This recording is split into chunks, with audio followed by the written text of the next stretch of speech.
മറുവശത്ത് സഞ്ജുവിനൊത്ത എതിരാളിയാകുമെന്ന് കരുതിയിരുന്ന, സഞ്ജുവിനേക്കാൾ സാധ്യത കൽപ്പിച്ചിരുന്ന ശ്രേയസ് ഈ IPLന്റെ രണ്ടാം പാദത്തിൽ ക്യാപ്റ്റൻസിയിലും ബാറ്റിങ്ങിലും ഇപ്പോൾ വിമർശനം നേരിട്ടുകൊണ്ടിരിക്കുകയാണ്. രോഹിത് ശർമ്മ 2020 ടീമിൻ്റെ ക്യാപ്റ്റൻസി ഒഴിഞ്ഞപ്പോഴാണ് പുതിയ നായകനായി സൂര്യകുമാർ യാദവ് വന്നത്. ഇടയ്ക്ക് ഹാർദിക് പാണ്ഡ്യയും ക്യാപ്റ്റനായിരുന്നു. പക്ഷേ ഗൗതം ഗംഭീർ കോച്ചായതോടുകൂടി ഹാർദിക്കിൽ നിന്നും ക്യാപ്റ്റൻസി എടുത്ത് സൂര്യക്ക് നൽകുകയായിരുന്നു. സൂര്യ നയിച്ച ഒരു പരമ്പരയിലും ഇന്ത്യ തോറ്റിട്ടില്ല. അത്രയും സക്സസ്ഫുൾ ക്യാപ്റ്റനായിരുന്നു അദ്ദേഹം. അതേസമയം കഴിഞ്ഞ 2 വർഷത്തിനിടെ ഇന്ത്യക്കായി ഒരു മത്സരവും കളിക്കാത്ത ആളാണ് ശ്രേയസ് അയ്യർ. 2023 ഡിസംബറിൽ ഓസ്ട്രേലിയക്കെതിരെയാണ് അദ്ദേഹം ഒടുവിൽ ഇന്ത്യൻ ജേഴ്സിയിൽ ഒരു 2020 മത്സരം കളിച്ചത്.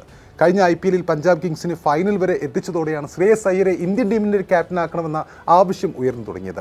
2026 സീസണിൽ ഈ സീസണിൽ ശ്രേയസ് അയ്യർ നയിച്ച പഞ്ചാബ് ആദ്യ 7 മത്സരങ്ങളിൽ തോൽവി അറിയാതെ മുന്നേറിയത് നമ്മൾ കണ്ടിട്ടുണ്ട്.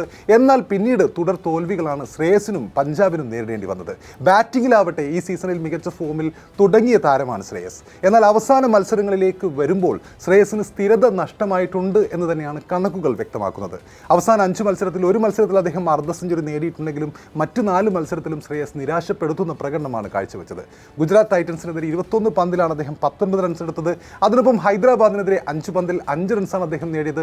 കഴിഞ്ഞ മത്സരത്തിലും അദ്ദേഹം നേരത്തെ പുറത്താവുന്ന നമ്മൾ കണ്ടിട്ടുണ്ട്. ഡൽഹിക്കെതിരെ 36 പന്തിൽ 59 റൺസോടെ തിളങ്ങിയെങ്കിലും മുംബൈക്കെതിരെ നേരത്തെ പറഞ്ഞതുപോലെ കഴിഞ്ഞ മത്സരത്തിൽ 4 റൺസാണ് അദ്ദേഹത്തിന് നേടാനായത്.